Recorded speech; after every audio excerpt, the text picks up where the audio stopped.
ni mama jamake. Mamba ni mama jamake ma.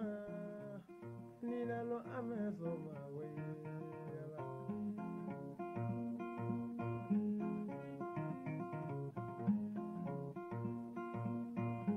Sana manoyi.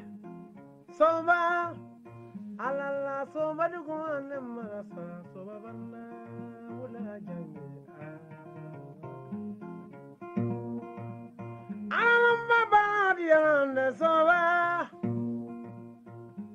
me buri madiyan marasa koya mani go tolen no ne kunderi yela amesoba Mara balolo zuguara la kosoba barawiye.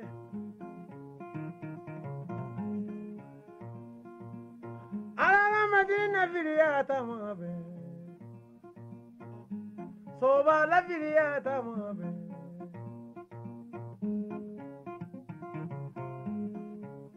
Banga yoro vo soba me kafara bategiriana.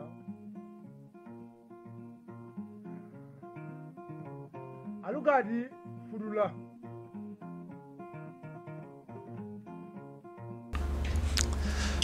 Mesdames et messieurs, très heureux de vous retrouver sur toutes les plateformes de l'ouverture média. C'est avec une joie immense que je vous dis bonjour, bonsoir. Mes salutations dépendent de votre position géographique. Où que vous soyez, que la paix de l'Éternel soit avec vous. Bienvenue à votre émission préférée dénommée l'affaire politique. Oui, une émission inédite, une émission 100% en français, une émission sans filtre et sans réserve surtout. Nous vous demandons de faire le maximum de partage possible pour que les Maliens qui vivent à l'intérieur qu'à l'extérieur soient imprégnés des réalités politiques de notre nation. Soyez les bienvenus sur notre plateau. Merci beaucoup. Merci d'avoir accepté notre invitation, Monsieur Togo. Docteur, merci de nous inviter sur ce plateau avec mon cadet. Je profite de l'occasion pour lui donner bonsoir à l'ensemble de nos auditeurs qui nous écoutent à Bamako et à l'intérieur, surtout les Maliens de la diaspora. Nous les disons bonsoir, bonjour, effectivement sur leur position, là où ils sont, parce que d'autres sont dans la journée, d'autres sont la nuit. Bonjour, bonsoir à tout le monde. Merci encore une fois de plus d'avoir accepté notre invitation. Merci Monsieur Clément d'avoir accepté notre invitation. Quelques mots à l'endroit de nos invités. Tout d'abord, je tiens à vous remercier, Dr Sempara. Je suis très heureux, très honoré de me retrouver sur le plateau avec mon cher aîné. Vous savez, nous, Togo, ce n'est pas seulement un aîné, c'est aussi une école. Quoi qu'on dise, qu'on l'aime, qu'on l'aime pas, il est une tête pensante de l'histoire récente du Mali, l'histoire de la démocratie du Mali, l'histoire avant la démocratie du Mali. C'est un grand acteur de la scène politique, de la scène démocratique du Mali. C'est un fervent militant, un grand syndicaliste, ça c'est pour ceux qu'on ne le connaît pas, un profond traditionnaliste. Et nous, Togo, je l'appelle souvent en aparté le vrai Malien. Le vrai Malien, c'est celui qui est capable de vivre dans la modernité tout en préservant la tradition.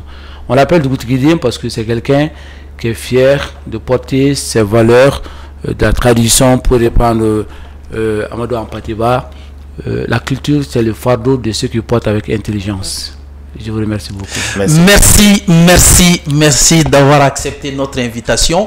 Comme à l'accoutumée, il est important de parler sur nos invités de marque. Aujourd'hui, nous avons deux invités de marque. Monsieur Nontogo, l'homme des dossiers, l'homme politique malien et chef d'un parti politique, diplômé en comptabilité et en technique douanière, Monsieur Nontogo fut un ancien du mouvement de l'Association des élèves et étudiants du Mali, AEM, diplômé en communication journalistique et en droit public interne. Monsieur Nontogo fut chargé à la communication du ministère de la Défense et des anciens combattants pendant 12 ans. En septembre 2013, suite à l'arrivée du président Ibrahim Boubacar Keïta, il fut décoré chevalier de l'ordre national du Mali. Monsieur Nuntogo, encore une fois de plus, merci d'avoir accepté notre invitation.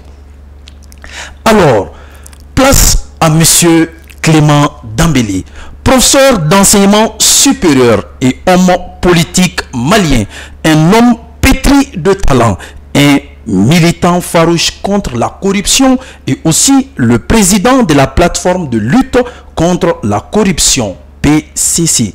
En 2020, il fut aussi membre de la coalition d'opposition du mouvement du 5 juin, Rassemblement des forces patriotiques M5 RFP. Depuis 2010, professeur Clément Dambélé est l'auteur d'une thèse de littérature générale et comparée intitulée Littéralité du discours politique. Professeur Clément Dambélé est professeur à l'Université des sciences en France et au Canada depuis 2012. Il est aussi membre de l'Académie des sciences stratégiques et de développement basée à Johannesburg en Afrique du Sud et consultant à l'UNESCO. Quel beau parcours. Nous vous demandons de faire le maximum de partage possible. Un homme de marque exceptionnellement exceptionnel. Professeur Clément Dambélé, merci d'avoir accepté notre invitation. C'est moi qui vous remercie, docteur. Alors, nous allons entrer dans la quintessence de notre présence ici sur la plateforme de l'ouverture média. Partagez, commentez et likez. L'objet de notre débat aujourd'hui se porte sur deux thèmes. Le report des élections présidentielles, mais aussi tentative de coup d'État au niveau du Burkina Faso. Alors, je m'en vais tout de suite poser ma première question qui est de savoir concrètement quelles sont les causes principales de ces reports des élections à venir. Monsieur Nuntogo, quelle lecture faites-vous? Merci beaucoup. Je souhaite quand même, pour le CV, ajouter deux choses parce qu'il y a des choses qui ont évolué. D'abord, je suis aujourd'hui officier de l'Ordre national du Mali. Waouh, toutes mes félicitations. Donc, je suis officier de l'Ordre national du Mali tout récemment.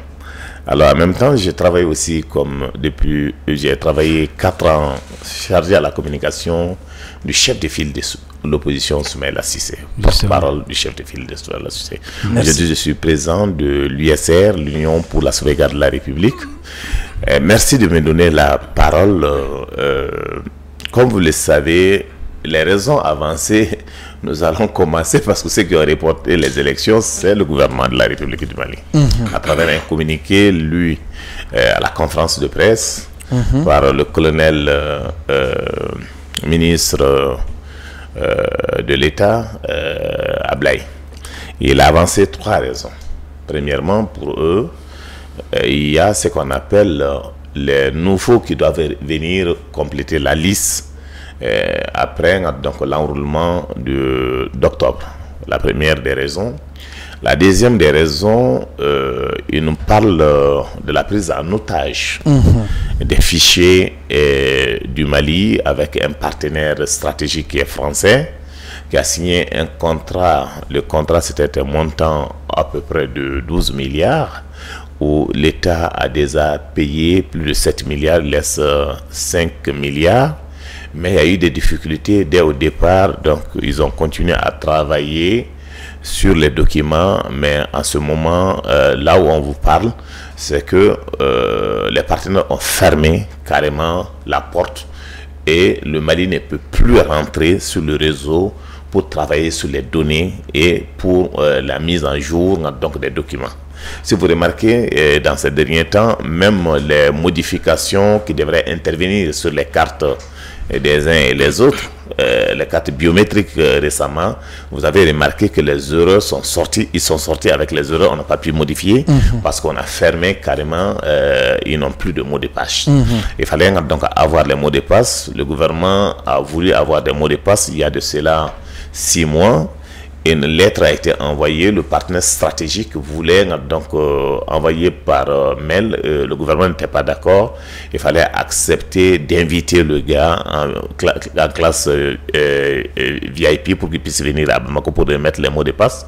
Et il a posé les conditions pour dire tout simplement, je ne peux plus venir, il faut que vous me payiez les 5 milliards. Si vous me payez les 5 milliards, je vous envoie les mots de passe. Donc les 5 milliards n'ont pas été payés.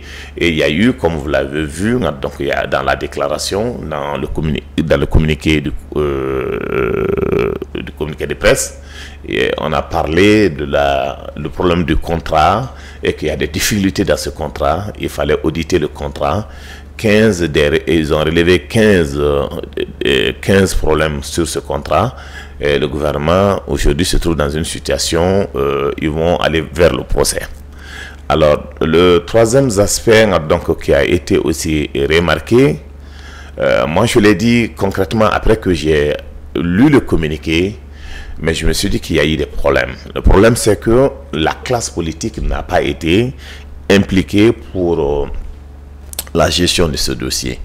Je me suis permis de dire dans mes déclarations que pour des dossiers si brillants comme ça, il fallait avoir de consensus sur le dossier.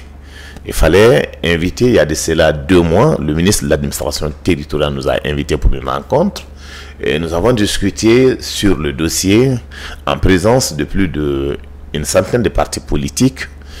Ils nous avaient demandé de faire des propositions concrètes. Nous avons fait des propositions concrètes que nous avons envoyées au niveau du gouvernement. Ils ont fait la synthèse.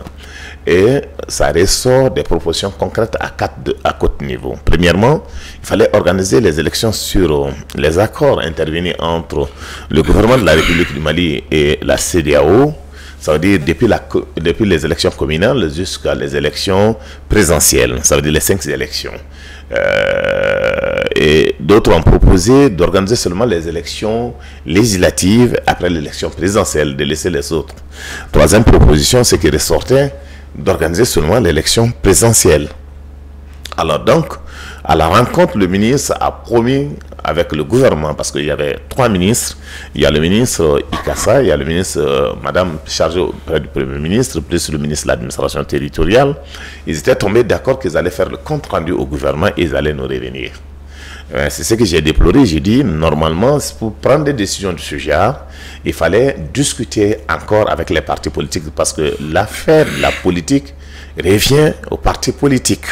Alors, il fallait discuter avec les partis politiques parce qu'ils devraient nous revenir, mais nous avons constaté qu'ils ne sont plus revenus et ils étaient obligés d'aller vers un communiqué de presse. Donc, ce qui m'a très mal mis à l'aise, je me suis dit qu'on ne gère pas le problème de la nation comme ça, il faut avoir des consensus. Et nous avons remarqué aussi que pour notre analyse, l'ES n'a pas été beaucoup impliqué dans ce dossier-là. Or, normalement, c'est l'ES qui devrait donc prendre la parole, gérer. Maintenant, la question qui mérite d'être posée, est-ce que c'est tout le gouvernement qui a pris la décision pour que nous soyons là?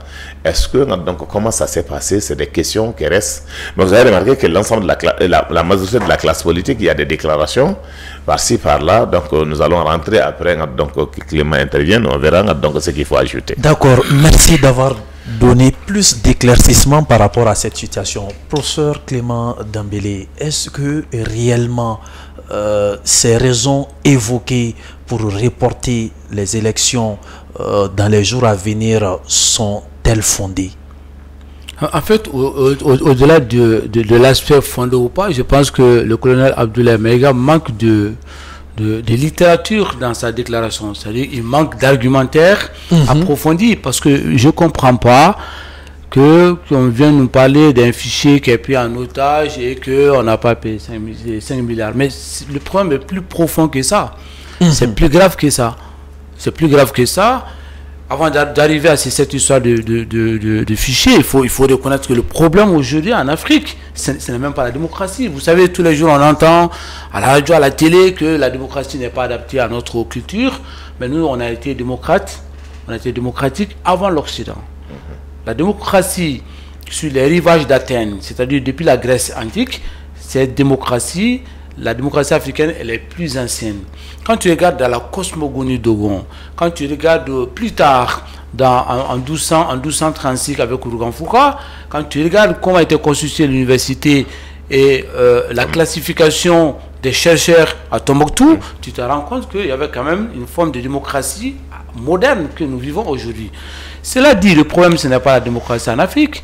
Le problème, c'est que la démocratie repose sur des principes qui ne sont pas respectés dans nos sociétés et qui aujourd'hui posent des problèmes entre le gouvernant et le gouverné. C'est-à-dire que le peuple africain, le peuple malien pour le cas du Mali, ne fait plus confiance à nos autorités parce que les autorités appliquent mal la démocratie et de ce fait, on inculque mal la notion de la démocratie dans la mentalité du peuple. Je m'explique. La démocratie repose sur le principe de l'élection, mais la démocratie, ce n'est pas l'élection. C'est une manière de faire l'élection. C'est une bonne manière de faire les élections sur la base de la transparence, sur la base de la clairvoyance, sur la base de la liberté, de l'équité et de l'égalité des chances pour les candidats. C'était un rendez-vous entre des hommes avec des programmes et le peuple qui aspire à un bonheur. Premier aspect de la démocratie, qui ne repose pas seulement sur les élections.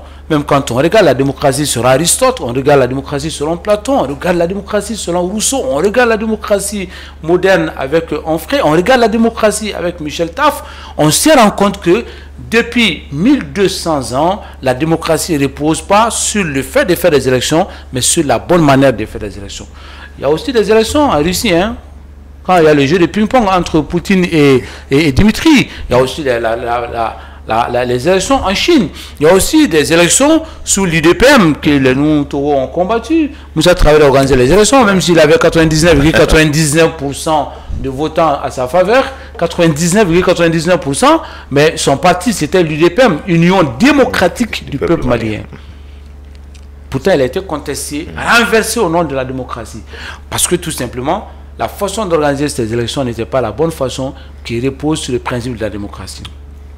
Mettons-nous d'accord sur ce principe et disons que la démocratie, encore une fois, ce n'est pas d'organiser les élections, mais la façon de bien organiser les élections pour que tout le monde s'y retrouve. Deuxième aspect, docteur Sempara, c'est que la démocratie repose sur la bonne gouvernance. Nous avons ces problèmes de bonne gouvernance, notamment la question de la corruption, du népotisme, de la démagogie, de la propagande, du mensonge d'État. Quand on repose la démocratie sur ces principes, c'est qu'on a raté le rendez-vous avec le peuple et de la frustration et de l'agressivité. C'est pourquoi nos démocraties qui reposent sur ces mensonges aboutissent toujours au soulèvement populaire, à l'incompréhension, à l'injustice et à la révolte, souvent au soulèvement.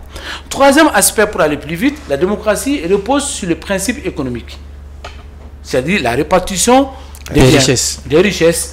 Et ça, qui vient caler, qui vient reposer sur le principe de la bonne gouvernance. Or, au départ, si on engage mal les élections, ça veut dire qu'on engage mal, on fait élire des gens qui ne sont pas de bonne foi pour la bonne gouvernance, et ces gens-là vont s'engouffrer dans la corruption, dans le népotisme, etc. Donc la répartition de la richesse est entachée. Ça veut dire que, quelque part, le peuple s'est abandonné, le peuple veut récupérer, et parfois, l'arbitrage s'est fait par les militaires, ce qu'on appelle communément les coups d'État. Maintenant, aujourd'hui... Je vais arriver à l'histoire de ce fichier-là. Ça veut dire tout simplement que je ne comprends pas qu'on vienne nous dire aujourd'hui, 3 ans après, que ce fichier-là, on n'a pas accès avec une fameuse clé, code d'accès, dans un pays qui a retrouvé sa souveraineté depuis 1 an. Là, justement, j'allais en venir. Je n'arrive pas à comprendre que nous sommes encore esclaves d'une société française parce qu'on n'a pas payé 5 milliards. Le fichier n'est pas pris en otage. Quand vous ne payez pas ce que vous devez payer à votre prestataire, il ne vous donne pas votre marchandise. Les choses sont aussi simples que ça. Mais ce que je ne comprends pas, qui me fait encore plus mal, c'est de continuer, c'est de voir qu'aujourd'hui, nos autorités étaient prêtes plus ou moins à continuer dans une aventure catastrophique, méchante, trop risquée, c'est-à-dire qui a amené Ibeka à la chute, d'utiliser un fichier qui est contesté par Feu Soumaïla Cissé, dont le porte-parole est devant moi, nous, Togo. Soumaïla Cissé avait déjà contesté ce fichier en 2018. C'est un mauvais fichier qui nous a amené à faire des élections présidentielles contestées par Soumaïla Cissé, élections législatives contestées par tout le monde, et que M5 RFP sera né à la suite de ces contestations pour renverser Ibeka par l'intervention de Assimi Goïta, qui veut encore utiliser les mêmes mauvais fichiers pour aller à une autre élection qui va nous amener à une crise post-électorale, plus la crise actuelle, crise économique, crise sécuritaire, crise politique. On rentre dans une crise post-électorale pour nous retrouver probablement dans une guerre civile. Comment on peut oser utiliser ces fichiers-là? C'est à cause de ces fichiers qu'il y a eu des morts de M5 RFI. C'est à cause de ces fichiers que Ibeka est tombé. C'est à cause de ces fichiers que les non-Togo ont été obligés une deuxième fois après 91 de se retrouver encore dans les rues de Bamako, ouvrant les poitrines devant les balles pour dire non à un régime. C'est à cause de ces fichiers qu'on a atteint le sommet de la corruption politique. On vient encore continuer avec ces fichiers. Ces fichiers qui ont fait l'objet des Nina, où 90% des Maliens ne sont pas d'accord aujourd'hui avec les 4 Nina. Un exemple, on va dire que vous êtes docteur Separa, vous êtes professeur à l'université, mais vous êtes né en 1924 et que vous êtes né à Bobo Djoulassou, mais probablement vous êtes plus vieux que votre grand-père. Voilà le fichier, la 4 Nina. Et avec cette 4 Nina, on a eu quand même l'audace, le courage de fabriquer des cartes biométriques sur la base de ces mauvais fichiers qui a donné naissance à ces mauvaises Nina, 4 Nina, et on fabrique les cartes biométriques avec ces mauvais fichiers. On voulait nous... Mais est-ce que ça n'a pas été actualisé? Je pense que ça a été actualisé. Non, mais ça a été actualisé, mais quand vous savez que les gens qui sont morts, qui ne sont pas morts, qui vont voter encore. Non, quelle actualisation? Ça a été actualisé. Quelqu'un peut me sortir pour me dire aujourd'hui que combien de gens sont morts depuis que la carte Nina a été confectionnée. La base, le fichier est là, combien de gens sont morts? Ils sont partis actualiser ça dans la base de données en France. Qu'est-ce qui a été actualisé? Que les gens qui ont atteint 18 ans, qui n'ont pas encore la possibilité de se faire enregistrer parce que les machines sont tous les jours en panne, à la mairie de la commune 1. Mais à chaque fois, au niveau de la mairie, quand il y a un décès, il y a un certificat de décès. Oui, vous avez un certificat de décès, mais quand vous faites le rang pendant le restant de votre vie pour vous faire enregistrer, déjà, les gens qui veulent corriger les 4 Nina n'ont pas eu le rang. Vous venez pour enregistrer votre mort pendant votre deuil, on ne vous écoutera pas. Les gens qui ont des petites erreurs, qui sont nés avant leur père, qui essayent de corriger ça, ils n'ont pas le temps. Vous avez révisé quoi? Donc ça veut dire qu'on nous amenait déjà sur une route scabreuse, on nous amenait dans un chemin très risqué. Et je vais vous dire une chose, moi je suis même content qu'on n'a pas utilisé ces fichiers. Assimi aura commis la plus grosse erreur de toute l'histoire du Mali. La carte biométrique. Cette carte biométrique et ces fichiers sont le résultat de la chute d'Ibrahim Boubacar Keïta. Assimi aurait commis la même erreur, la même bêtise politique qu'il ne faut plus faire dans ces Mali qu'on appelle le Mali Croix. Et ça montre à quel point nous sommes en retard. On ne va pas aujourd'hui dédouaner les autorités pour dire que oui, mais ils sont responsables, ils ont fauté. Mais heureusement qu'ils ont fauté. Et moi je l'ai dit, heureusement que les élections ont été reportées, parce que je vous jure, et là pour la première fois je jure devant le peuple malien, qu'on allait se retrouver dans une crise politique irréparable pendant les 30 prochaines années au Mali. Tout le monde allait contester les élections. Le prochain président du Mali allait peut-être diriger 2-3 quartiers où tu allais attendre peut-être la République de Kénédou, la République de Kasso, la République de Bankas. C'est horrible. Parce que on allait atteindre le plus haut niveau de la frustration. Donc on a reporté les élections. Aujourd'hui, c'est un fait. Itinéraire faudra-t-il adopter? Aujourd'hui, moi je vous dis clairement qu'aujourd'hui, il faut faire un recensement puisque les élections sont reportées. C'est déjà fait. Mais peut-être probablement pour quelques mois, on ne pourra pas faire cas de force majeure, les élections sont reportées. Maintenant, qu'est-ce qu'il faut faire? On n'est pas dans la précipitation ou dans la vitesse. Je ne pense pas que ce soit une question de course de vitesse pour sauver le Mali. Tout le monde sera d'accord. Ce n'est pas parce que les gens sont pressés de faire les élections. Le retour à l'ordre constitutionnel impose aujourd'hui pour sortir d'une situation.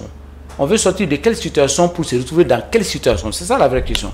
Si on sort d'une situation mauvaise pour se retrouver dans une situation médiocre, ça n'aura servi à rien. D'accord. Donc, moi, je termine là-dessus pour répondre à votre question et je laisse la parole à mon aîné.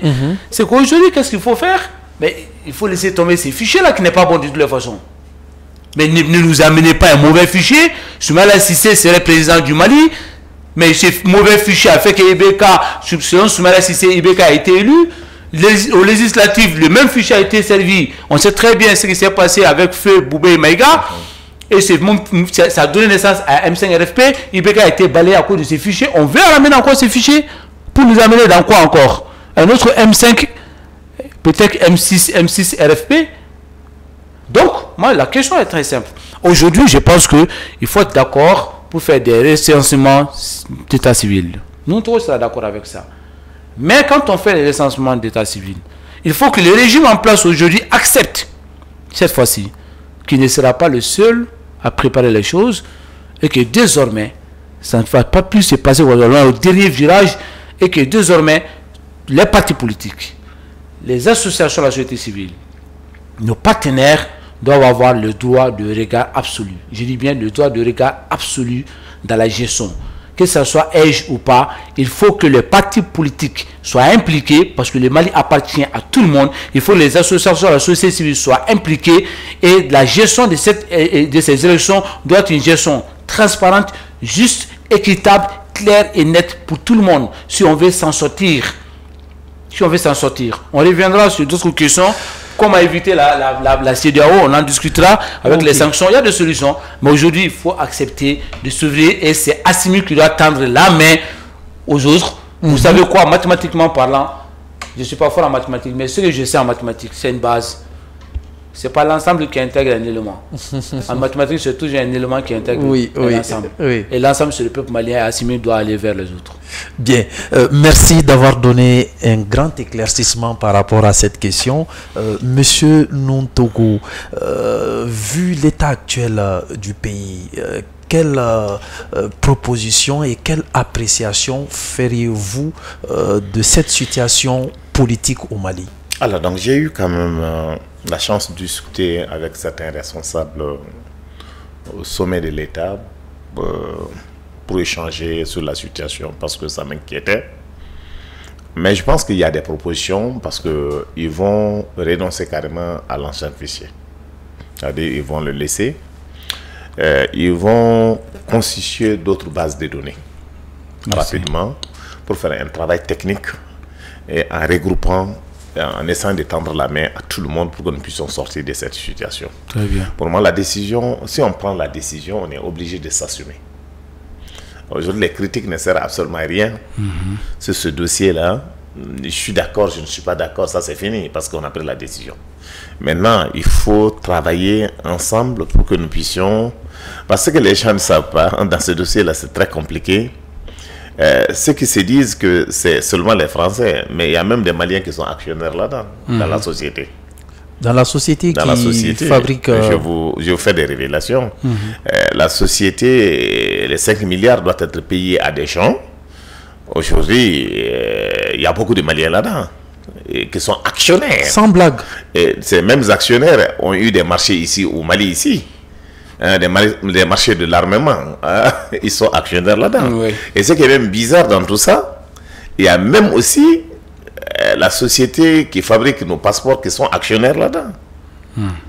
Et donc, vous avez remarqué que les échanges nous ont fait ressortir que même ils ont voulu bloquer nos pèlerins pour qu'ils ne puissent pas aller à la Mecque. Le gouvernement était obligé de faire des NINA parallèles pour donner et pour qu'on puisse faire des passeports. Vous savez, même ça, le responsable qui est chargé de faire le passeport ne voulait pas. Pour quelle raison? Non, parce que le problème c'est un Français. Là où on fait des passeports rapides, là tu connais le lieu. À la CI, là. Ils ne voulaient même pas faire des passeports rapides pour nos pèlerins. Il fallait que le gouvernement s'assume. Vous voulez dire que vous êtes au Mali, vous n'allez pas nous créer des problèmes. Et ils ont profité de l'occasion aujourd'hui pour fermer. Il me semble que dans les jours à venir, rapidement, les hommes politiques, parce que ce que j'ai dit à ces responsables, il faut que les hommes politiques se retrouvent, qu'ils ouvrent la porte à tout le monde et qu'on mette les Maliens ensemble pour qu'on puisse aller et sauver la République. Une chose est sûre, pour eux-mêmes, ceux qui sont au pouvoir, aussi Assimi et les autres, c'est le peuple qui va les protéger, il ne peut pas se protéger. C'est vrai. Ça c'est évident. Il faut qu'on dise la réalité en face, il ne peut pas se protéger. C'est vrai. Je vais te faire des révélations concernant le cas de Aya, à un moment donné de l'histoire. Vous savez, donc, le choix donc, pour les partenaires, c'était Soumaïla Cissé, ou Ibrahim Boubacar Keïta. Paix sur les deux. Vous savez, en tant que conseiller de Soumaïla, Soumaïla n'a jamais accepté certaines propositions venant de l'extérieur pour protéger les Aya. Alors donc on a dit à Soumaïla, il faut que tu amènes et que tu renvoies ces gens-là en prison. Les Aya, tous les premiers responsables. Et maintenant, Soumaïla n'a pas accepté. Mais celui qui a accepté, vous connaissez, c'est pas la peine que je dise son nom. Mais lui, il a accepté de les amener en prison. C'est pour cela, Aya est parti en prison, Konaré est parti en prison, et Seba est parti en prison. Tous ceux qui sont là sont partis en prison. Tout simplement pour régler des comptes. Parce que pour aujourd'hui la CEDEAO, la communauté internationale, on ne peut pas les faire des cadeaux. Ils savent maintenant pour que eux ils soient aidés dans ce combat-là, pour qu'on puisse les protéger, c'est que c'est les Maliens qui les protègent, eux-mêmes ils ne peuvent pas se protéger. Donc c'est pour ça qu'il ne faut pas jouer avec le feu, qu'on rencontre les Maliens, qu'on discute et qu'on cherche des portes de sortie pour tout le monde. Et ça peut rassurer les uns et les autres. Parce qu'en général, le coup d'État, les partenaires stratégiques pour aujourd'hui la France, pour d'autres, c'est qu'on les a donné des coups durs. Et ils veulent régler ces comptes-là. Et pour ne pas régler ces comptes, c'est la population qui peut protéger aujourd'hui nos enfants, nos jeunes frères, nos cadets qui sont au pouvoir aujourd'hui. Donc pour moi, donc, la seule ouverture qui va permettre à travers les discussions politiques de travailler pour voir exactement ce qu'il faut faire et pour que nous puissions avoir une élection apaisée, transparente, démocratique et que tout le monde se retrouve dans ça. Effectivement, ce qu'il a dit, à un moment donné, l'élection de Ibeka, nous avons pu démontrer par A plus B que les fichiers, ce n'était pas du tout bon. Et que ces fichiers, c'est plein de erreurs. Et que ces fichiers, souvent, même par exemple au nord du Mali, il n'y avait même plus d'élections. Oui. On a démontré comment ils ont organisé les élections, comment ils se sont assis quelque part pour bourrer les urnes. Et nous avons démontré que Ibeka n'a pas gagné avec les résultats. Mais aujourd'hui, si c'est ces mêmes fichiers qui sont utilisés, ça nous pose problème. C'est pour cela, au niveau des autorités, il y a une réflexion rapide pour que tout le monde soit ensemble. Mais l'ancien fichier, ils attendent d'abord que le vérificateur, après le procès, que le procès va aller très vite, on va se débarrasser de l'ancien fichier et il y aura des fichiers crédibles au nom de tous les Maliens et que tout le monde se retrouve là-dedans pour que nous puissions aller. Ce que je voulais vous dire aussi, avant, la France était branchée directement sur les fichiers à partir de Korofina. Ils sont branchés directement à partir de Korofina. Eux-mêmes rentraient dans notre fichier, ils avaient les mots de passe. Parce que notre document qui englobe l'ensemble de la mémoire du Mali en termes de fichiers se trouve à Korofina. Oui, les serveurs, oui. Les grands serveurs. Alors donc, eux-mêmes, ils étaient branchés sur les serveurs, ceux qui font les passeports. Mais la question peut-être va me poser, et pourquoi on ne mettra pas fin au contrat de ces passeports? À ce stade-là, ça veut dire les clauses des contrats, si nous voulons mettre fin à ces contrats, le Mali va payer plus que le contrat. Ok.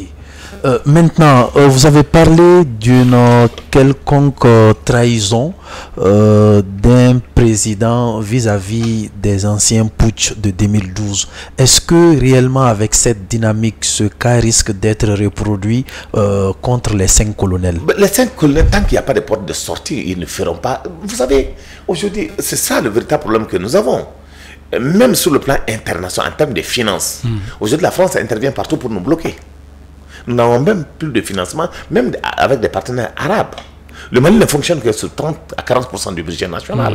Les ressources provenant de la douane, des impôts, des domaines, du trésor et des petits sous que nous recevons avec les ONG qui se trouvent ici, les expatriés, donc ceux qui payent, donc on vit de ça. Et avec ça, nous sommes en train d'équiper l'armée tous les jours. Avec ça, nous sommes en train de payer les impôts. Avec ça, nous sommes en train de payer les retraités. Avec ça, l'État fonctionne. Avec ça, il y a des missions. Donc, c'est difficile. Les 60% qui restent, donc il nous faut combler ça. Sinon, il n'y aura pas donc, des travaux supplémentaires. Nous ne pouvons pas faire des routes. Nous ne pouvons pas donc, continuer à électrifier. Nous ne pouvons pas continuer donc, à cultiver. Nous ne pouvons pas continuer à manger comme il le faut. Alors donc, pour ça, il faut forcément que les partenaires interviennent. Ces partenaires-là ne feront jamais de cadeau avec le Mali. La France pense réellement qu'on les a agressés. C'est le départ de la décolonisation en train de partir du Mali.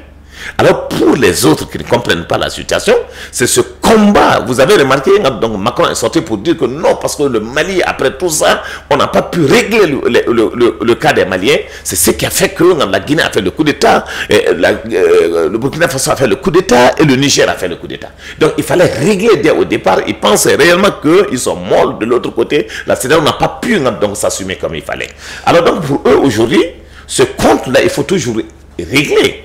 Moi, je dis à qui veut l'entendre, depuis 1958, un Sékou Touré qui dit non à la France, il fallait attendre jusqu'à l'arrivée des dadistes pour noyer, pour carrément noircir la date du 28 septembre donc, en Conakry. C'était la date où donc c'est le 28 septembre, non? Où donc Sékou Touré a dit donc aux Français non, je ne suis pas d'accord avec la France. Dans leur combat, donc c'est des générations, ils font le combat. Après les enfants viennent, ils continuent à combattre. Après les enfants continuent. 50 ans, 100 ans, ils attendent au tournant. Aujourd'hui, pour eux, on les a achevés parce qu'aujourd'hui ce combat de la décolonisation, ce combat pour les échanges, c'est que le Mali a pu impulser, ça veut dire, ce que nous avons donné comme espoir donc à l'Afrique et dans le monde. Ils vont jamais nous pardonner, ils continueront à nous combattre. Pour ça, il faut que nos colonels, les 5 colonels, comprennent que ce qui peut les sauver, c'est le peuple malien, c'est pas eux-mêmes, ils ne peuvent pas se sauver. Maintenant, il faudra-t-il s'attendre à un nouveau report léger tant qu'ils n'ont pas des hommes de confiance après les élections qu'ils seront arrêtés? Ça veut dire que le peuple malien peut proposer des candidats, mais une chose, il faut que ça soit sûr.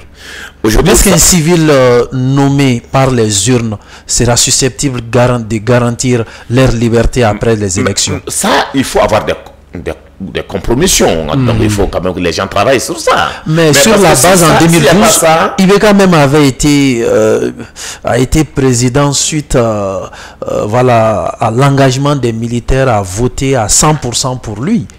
Et même avec ça, les militaires n'ont pas été échappés. Non, c'est pas la même chose. C'est pas la même chose. Avant, comme vous le savez, aujourd'hui, on peut avoir des hommes de consensus. Ça, c'est un travail de fond. C'est un travail de fond. Maintenant, ce travail, techniquement, ils doivent discuter avec tout le monde. Et l'ancienne classe politique, moi, je ne suis pas d'accord avec eux. Parce que le problème, c'est que je sais que eux, ils ont fait leur temps. Ce qu'on attendait du changement de l'ancienne classe politique. Donc, eux, ils ne peuvent pas nous apporter aujourd'hui. En acceptant aujourd'hui de choisir ces anciennes classes politiques, ils vont nous remettre à la France. Ça, je suis convaincu. Ceux qui ont mené le combat du M5, le changement tant souhaité, c'est de là-bas qu'il faut choisir. Mais quel est l'état d'âme des hommes politiques par rapport à ce report? Le report, c'est que les gens sont surpris, mais d'autres, pour des positions politiques, sont en train de soutenir. Mais en toute honnêteté, il n'y a pas eu de respect là-dedans. Okay. Il faut que les gens acceptent ça. Sans autre forme de transition, quoi. Il y a effectivement, il n'y a pas eu de respect là-dedans.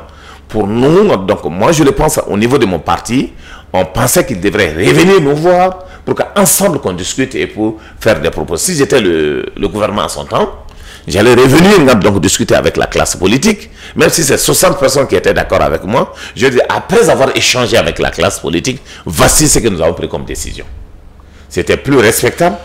Et on allait donc se retrouver là-dedans. Mais la façon, ça veut dire la façon de faire n'était pas acceptable.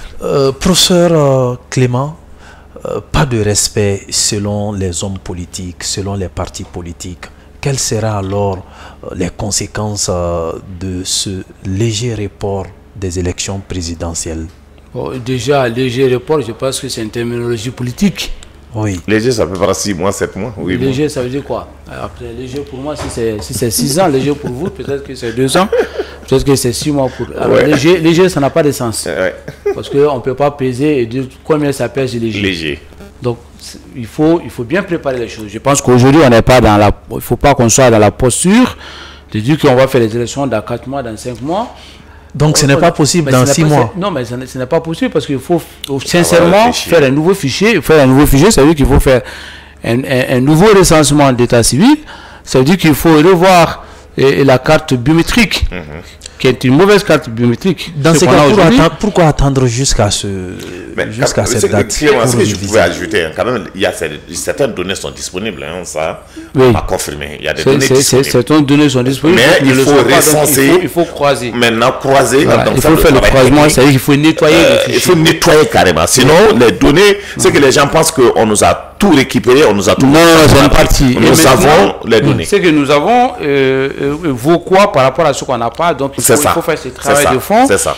Et puis, après, il faut que ce nouveau fichier qu'on aura soit un fichier consensuel. Il faut que tout le monde soit d'accord avec ça. Si demain, on sort un fichier que moi, je suis d'accord et que nous, on n'est pas d'accord, je ne pense pas qu'il faut aller à l'élection avec ces genres de frustration, parce qu'après, nous, on ne sera pas d'accord avec le résultat. Il faut tout faire qu'à la sortie de cette transition, éviter une crise post-électorale. C'est ça qui est vraiment essentiel.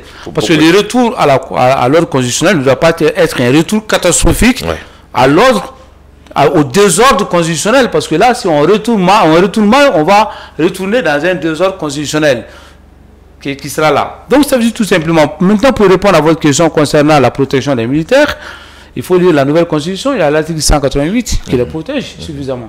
Ils n'ont pas besoin d'immunité, ils sont déjà immunisés.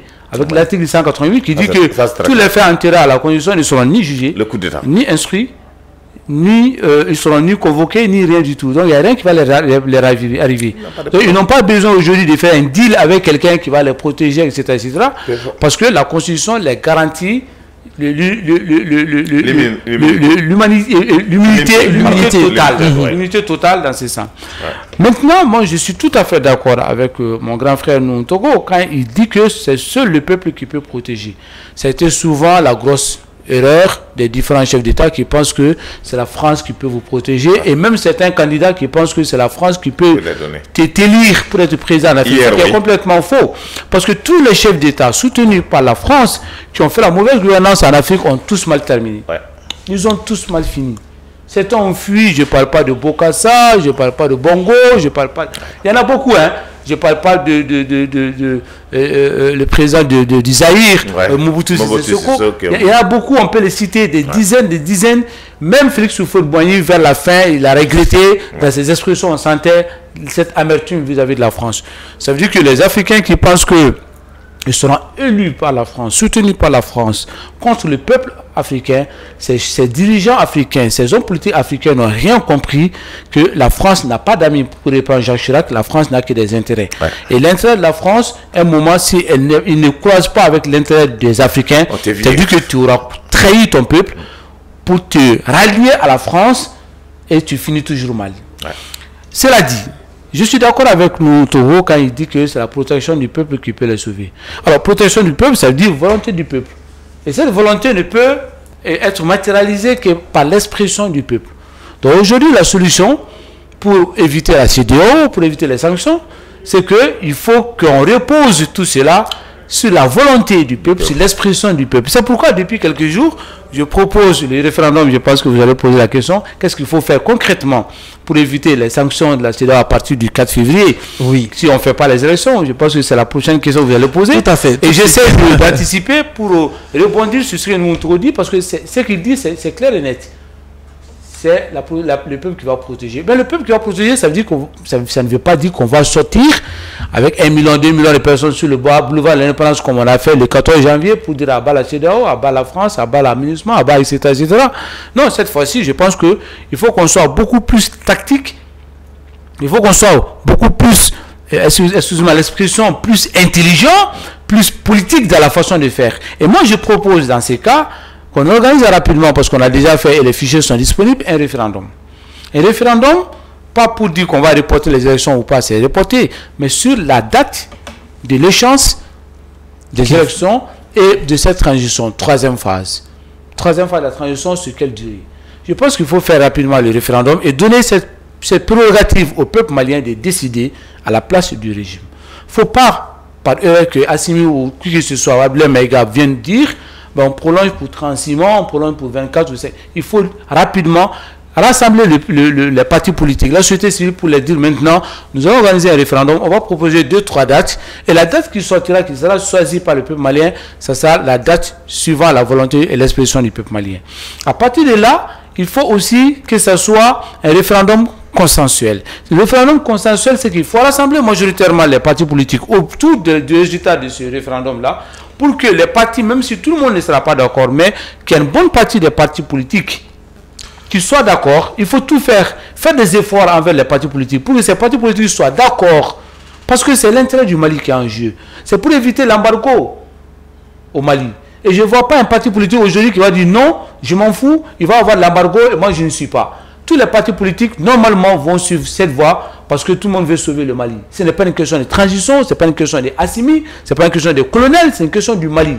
Et les partis politiques sont créés, les hommes politiques sont là pour le Mali. Ils créent les partis politiques pour sauver le Mali, pour le développement du Mali, pour le bonheur des Maliens. Je pense qu'à l'unanimité, ils seront d'accord. Mais ça veut dire qu'il faut rassembler les partis politiques. Il y a une façon de parler avec les partis politiques. Il y a une façon de faire avec les partis politiques. Et j'entends bien la frustration de Nougo Togo en disant qu'il n'y a pas eu de respect parce que la décision a été unilatérale. Il ne faut plus aller dans ce sens. Il faut rassembler le plus largement possible pour que les partis politiques se joignent à ce référendum sur les dates et que le résultat soit porté par les partis politiques, le régime, la société civile, les religieux, pour constituer une commission, une grosse commission, une délégation qui va aller voir la CEDEAO cette fois-ci.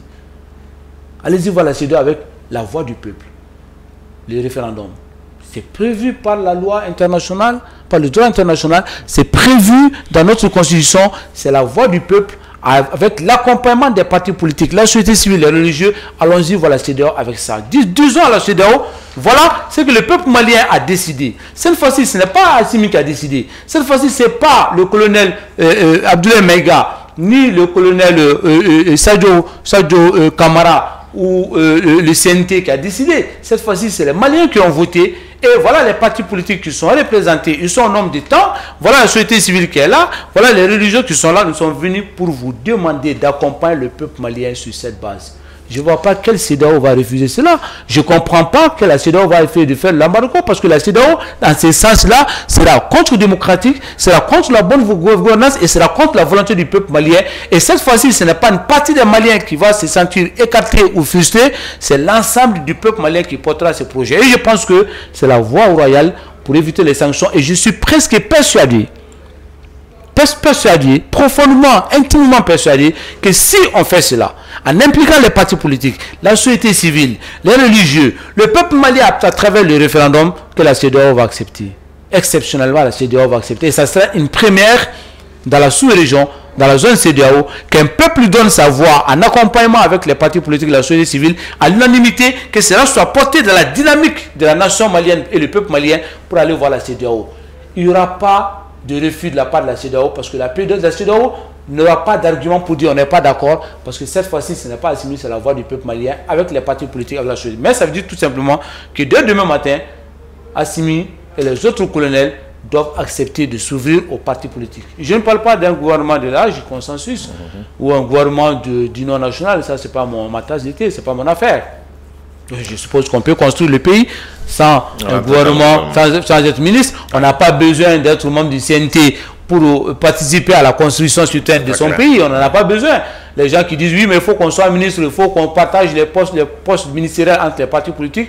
Je pense que ce sont des miettards, ce sont des gens qui pensent plutôt à leur petit pain, à leur part de gâteau. Claire. Moi, je dis tout simplement qu'un parti politique qui se respecte, qui veut le peuple malien, qui veut rentrer dans l'histoire du Mali, acceptera de s'asseoir autour d'une table où il y a le référendum qui sera préparé en accord avec eux pour écouter le peuple malien sur une date. Si le peuple malien dit il faut 1 an, si le peuple malien dit il faut 2 ans, si le peuple malien dit il faut 6 mois, mais Assimi n'a pas le choix que de respecter la volonté du peuple malien, et les partis politiques en accompagneront Assimi avec la société civile, les religieux pour aller voir la CEDEAO. Qu'est-ce que vous voulez que la CEDEAO dise? Non, même contre la volonté du peuple malien, on va vous sanctionner, même contre la volonté des partis politiques, même contre la volonté de la société civile, c'est impossible. Mais si non de la part de nos autorités, à quelle sanction, à quel type de sanction faudra-t-il s'attendre de la part de la CEDEAO? Je ne souhaite même pas imaginer que nos autorités diront non et que les autorités ne vont pas essayer de trouver la solution politique. Cette fois-ci, la solution politique, parce que c'est une question politique qui va avoir un impact économique et pour un désastre humain. Je ne crois pas que Assimi portera ce chapeau-là. Je pense qu'aujourd'hui, il aime le Mali. Il a envie de trouver la solution avec l'ensemble des membres du gouvernement. Je ne pense pas qu'on va arriver dans ce sens-là. Je pense qu'il y aura un consensus, un accord auprès du peuple malien, comme je viens de dire, le référendum, la participation des partis politiques, la concertation de la société civile pour que tout le monde puisse aller et éviter les sanctions. Ce n'est pas un plaisir pour un président de l'histoire du Mali qu'on dise que le Mali a été 2 fois sous embargo avec Assimi Goïta. Ce n'est vraiment pas un bon record, ce n'est vraiment pas une fierté. Je pense qu'on fera tout pour éviter cela. D'accord, d'accord. Merci d'avoir donné cet éclaircissement.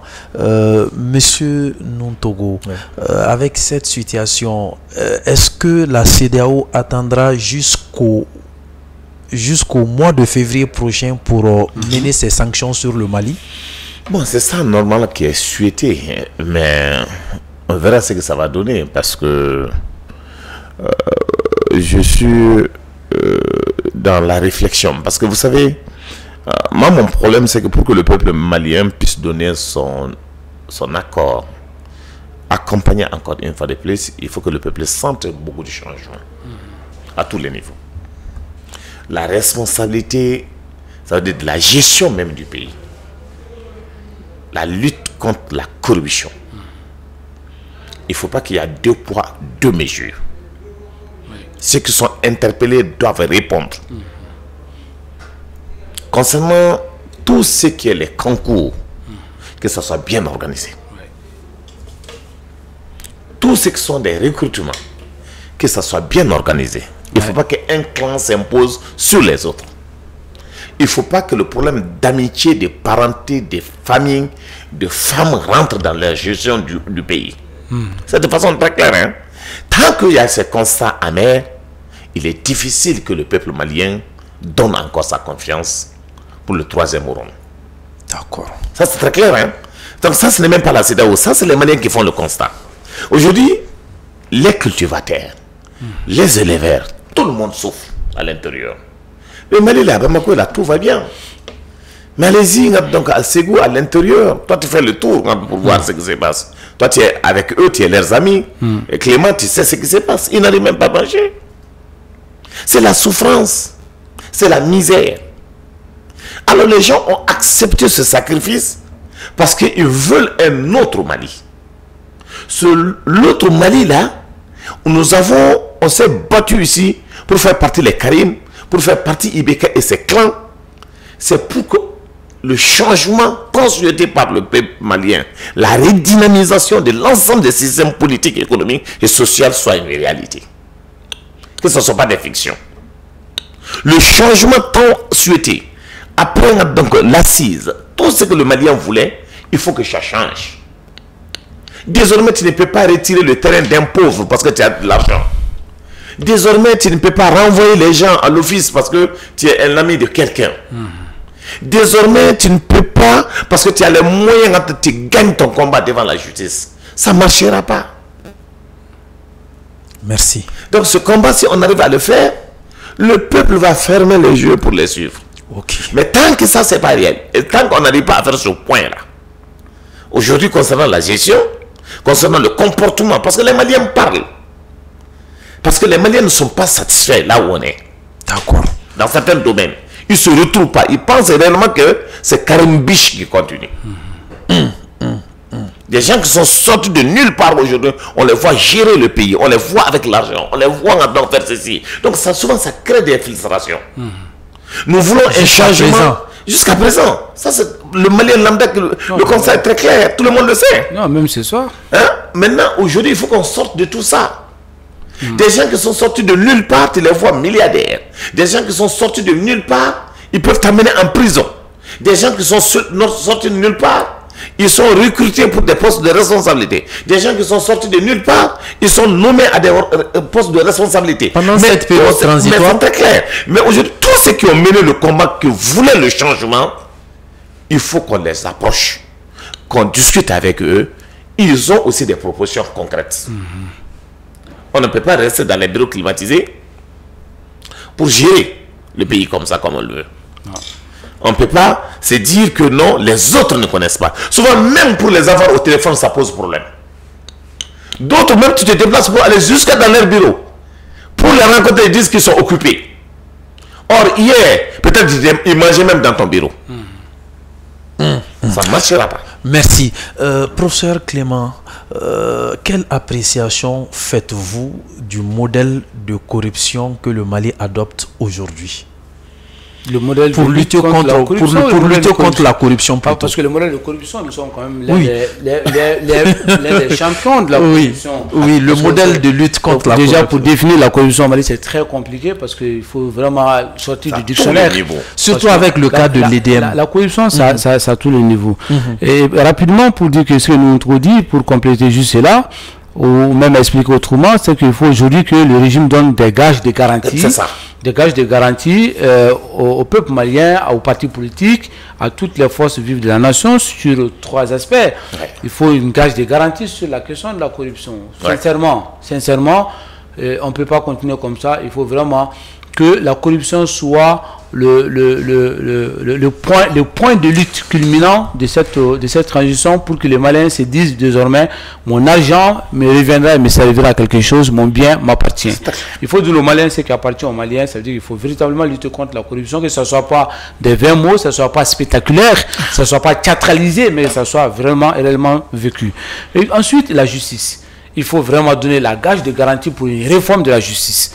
Il faut réformer la justice malienne parce qu'elle pose problème, parce que les gens ne sont pas... Même les juges aujourd'hui sont victimes de la justice malienne. Donc aujourd'hui, il faut vraiment réformer la justice malienne en profondeur. Ben oui, quand tu dis que la justice malienne elle est mauvaise, c'est alors qu'il y a des très bons juges. Ça veut dire qu'il y a une partie des juges maliens qui sont victimes, ces juges-là qui sont victimes de la justice malienne parce que ça pose un problème. Demain, si vous convoquez un pauvre Malien à la justice, la première chose à faire, c'est de voir combien il peut mettre dans sa poche pour aller au tribunal pour répondre. Ce n'est pas de chercher les preuves, c'est de chercher d'abord des billets de banque pour mettre dans sa poche. Tout le monde le sait. Ça, on n'invente rien du tout. Ça veut dire tout simplement alors qu'il y a des très bons juges, il y a des très bons magistrats, il faut donc, je dis, réformer pour que ces bons magistrats soient au devant, pour que ces bons magistrats puissent porter la justice malienne et que les mauvais quittent la justice. C'est aussi simple. Il faut la dernière chose, la gage de garantie, une réforme économique au Mali. Il faut rassurer le Malien que le panier de la ménagère tous les jours, qu'est-ce que les Maliens vont faire pour manger 3 fois par jour, le matin, à midi, le soir, dans un cadre idéal, dans un cadre normal. Parce qu'aujourd'hui, on sait qu'un Malien sur 3 ne mange pas 3 fois par jour. Ce sont les chiffres du programme alimentaire mondial. Moi, je ne l'invente pas. Donc aujourd'hui, est-ce qu'on va aller comme ça, vu l'état de l'hivernage? Est-ce que l'année prochaine, comment les choses vont se passer? De plus en plus, on avance, ça devient difficile. Donc il faut aujourd'hui donner une gage de garantie économique, une gage de garantie de la justice et une gage de garantie de la lutte contre la corruption. Vous me posez la question de l'EDM. L'EDM, c'est un cas très criminel. C'est un crime contre l'humanité des Maliens.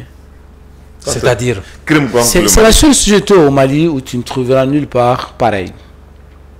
Et de toute l'histoire de l'humanité, vous êtes économiste si je ne me trompe pas. Gestionnaire. Vous lisez tous les documents de gestion, vous ne trouverez pas le cas d'école de l'EDM. Même dans l'imagination. Même dans les romans fictifs, tu ne trouveras pas.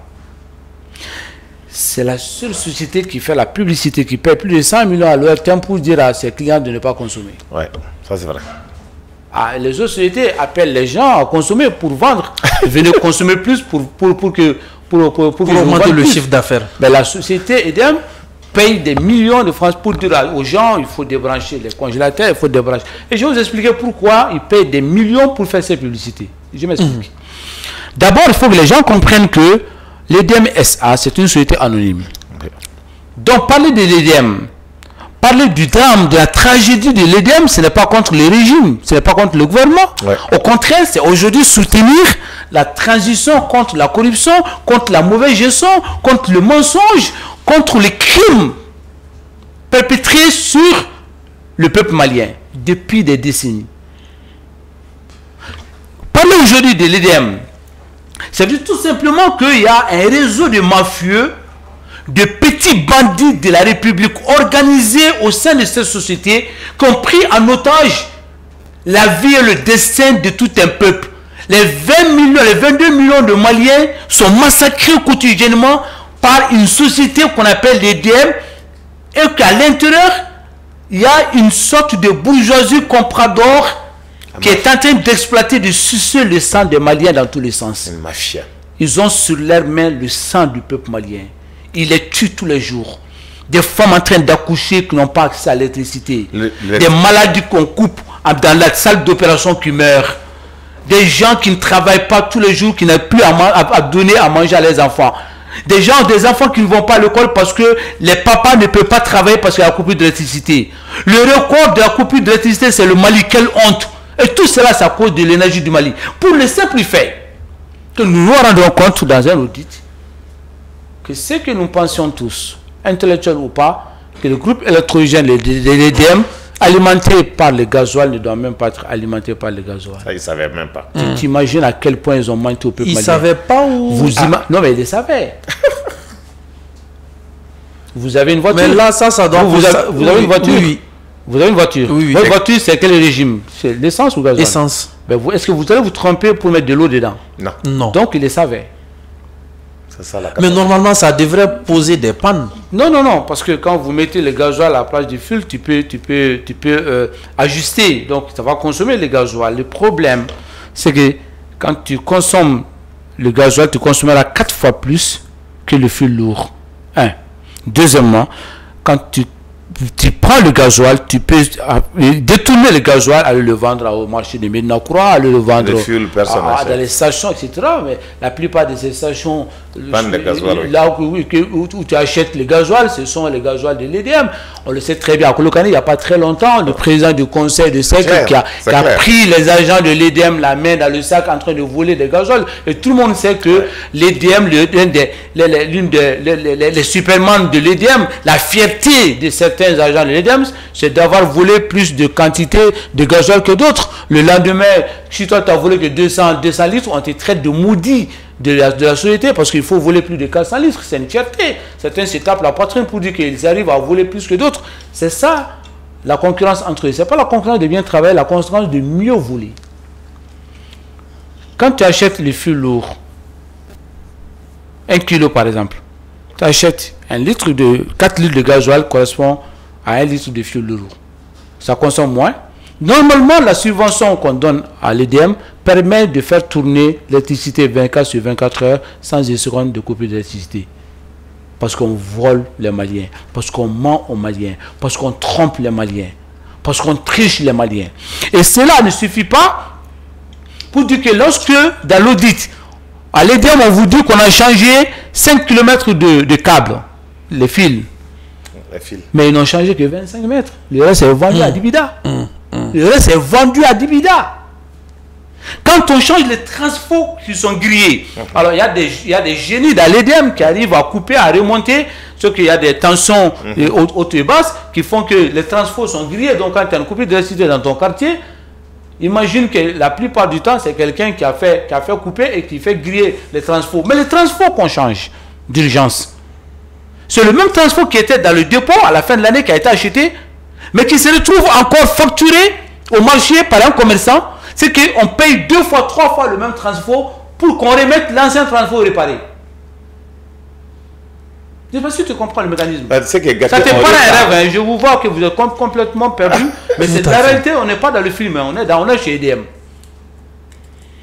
EDM SA. C'est l'audit. Le recrutement de l'EDM. Le mois prochain, regardez le nombre de personnes qui vont chez toi pour aller prélever juste une dizaine de chiffres. Ils sont 3-4. 3-4 pour aller prélever 10 chiffres.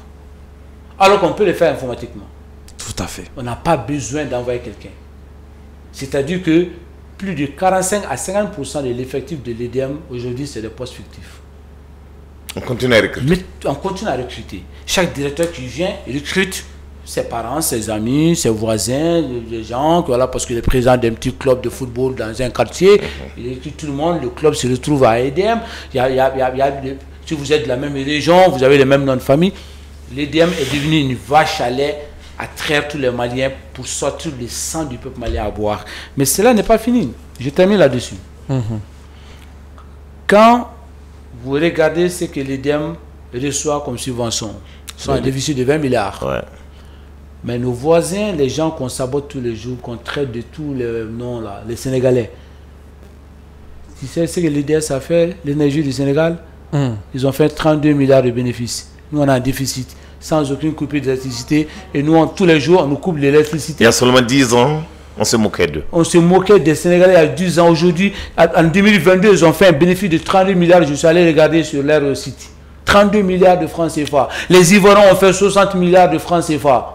Prenons la Guinée. Et nous, la Guinée aujourd'hui, nous dépasse. La moyenne de coupure d'électricité en Guinée, c'est 45 minutes. Ouais. Maximum 45 minutes. Ils sont en train d'aller vers 0 minutes. Ils sont aujourd'hui, à l'heure où je vous parle, ils sont à 45 minutes de coupure d'électricité. Le Mali est en moyenne 5 heures de coupure d'électricité. Avec l'argent du contribuable qu'on leur donne, qu'ils mangent, qu'ils détournent, avec toutes les factures qu'on paye tous les mois, et avec tous les jours qu'on augmente les factures, avec des emplois fictifs, avec des groupes électrogènes qui sont grillés, et ils sont partis. Je les mets au conditionnel. Ils sont partis acheter. C'est ce qu'on a entendu. Je n'ai pas toujours fini mes enquêtes. Acheter des groupes électrogènes sur le marché du Nigeria pour venir les faire griller. Et ils ont encore détourné 7 milliards ou 9 milliards, je ne sais quoi. D'accord. C'est quoi ces sociétés-là? D'accord. Elle n'a plus raison d'être là.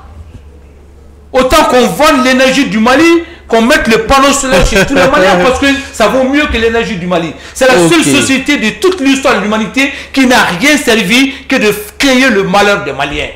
Merci. Merci d'avoir donné ce éclaircissement. Nous vous demandons de faire le maximum de partage possible pour que les Maliens qui vivent à l'extérieur soient imprégnés des réalités politiques de notre pays. Nous tendons vers la fin du temps imparti. Laissons place au deuxième thème pour 10 à 15 minutes en question. Monsieur Nuntogo, quelle motivation serait derrière cette tentative de coup d'État au niveau du Burkina en 2 ou 3 minutes? Vous savez, c'est la création aujourd'hui du regroupement que nous sommes donnés ensemble, l'idée de la création de l'État gourmand. Ça va permettre d'abord aux 3 pays de se donner la main et techniquement de gérer l'aspect de la sécurité nationale. C'est-à-dire combattre l'insécurité. Désormais, nous ne comptons plus sur les ressources d'autres pays. Nous allons mutualiser nos ressources, nos matériels de guerre, tout ce qu'il faut pour prendre en compte les 3 frontières et travailler. Comme vous le savez, aujourd'hui, accepter de lutter contre le terrorisme, combattre le terrorisme, sortir enfin pour aller vers le développement, ce n'est pas l'avis de certains. Donc ils veulent nous maintenir dans cette situation. Vous savez, le Burkina, c'est un dossier aussi complexe. Le Burkina, comme vous l'avez vu, en général, donc c'est les Moussi qui gèrent depuis des années. Donc ils sont les propriétaires du Burkina Faso. En général, les Moussi, laissez-moi le dire, ne souhaitent pas que d'autres gèrent. Comme le cas de Thomas Sankara, on a vu ce qui s'est passé. Comme le cas aussi de Traoré qui se pose, mais ça se gère avec responsabilité. Aujourd'hui, la Côte d'Ivoire est indexée concernant cette gestion. Comme vous l'avez remarqué, ce qui supporte le Niger, c'est les 2 pays. Si on arrive à déstabiliser le Burkina Faso, ça sera le tour peut-être du Mali. Vous avez remarqué que dans ces 2 jours, on a fait circuler sur les réseaux sociaux un responsable des services de renseignement, un ancien responsable des services de renseignement français, qui disait qu'il fallait commencer maintenant à déstabiliser ces 4 pays. Il s'agit du Mali, du Burkina Faso, du Niger et de la Guinée-Conakry. Aujourd'hui, pour nous, nous pensons que aussi ça a donné l'occasion de tester la popularité du président burkinabé. L'appel pour sortir, pour soutenir le président Traoré, c'était quand même ses amis. Ils n'ont pas invité les autres camarades politiques. Ils ont demandé tout ce qui supporte Traoré de sortir. Vous avez remarqué que ce mouvement, c'est que ce soit à Bobo, que ce soit à l'intérieur du Burkina Faso, que ce soit à Ouaga, les gens sont sortis. pour dire, tu peux continuer à travailler tranquillement, nous sommes avec vous. L'avantage, c'est que certains militaires comprendront désormais, si vous tentez un coup d'État, c'est que vous êtes un homme mort. Tout à fait. Et la logique, ça nous inspire de ce qui s'est passé dans l'histoire en Turquie, où il y a eu un coup d'État. C'est la population elle-même qui est sortie pour prendre les militaires, les attacher et mettre fin au coup d'État. Donc au Burkina, c'est ce qui se passe.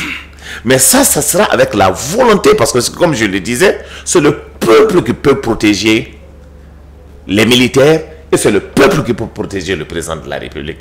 Les preuves ont été données au Burkina Faso. Mais il faut se dire, une fois qu'on lutte contre les impérialistes, il faut se préparer en tout moment et en tout lieu que la mort peut rôder autour de toi. C'est ce qui s'est passé avec Thomas Sankara, c'est ce qui s'est passé dans d'autres pays. Alors aujourd'hui, pour eux, pour la France et ses amis européens, c'est qu'on les a fait humilier. Et ils sont prêts à régler des comptes. Et ça, il faut que nos présents se font protéger par le peuple. Et tout simplement le peuple, la voix du peuple peut les protéger plus que la voix des militaires. Mais une chose est sûre, c'est des leçons qu'on a données désormais aux autres. Si vous touchez au Niger, la population va sortir. Vous avez remarqué que le combat du Niger contre la France, Macron a perdu le combat. Parce que Macron a dit, nous ne sortirons pas, nous allons rester. Mais finalement, c'est le peuple au Niger qui l'a délogé et qui partait dormir et empêchait ces gens-là de manger. Les dirigeants européens n'ont peur de personne si ce n'est pas le peuple. Ceux qui veulent aussi faire des coups d'État n'ont peur de personne si ce n'est pas le peuple.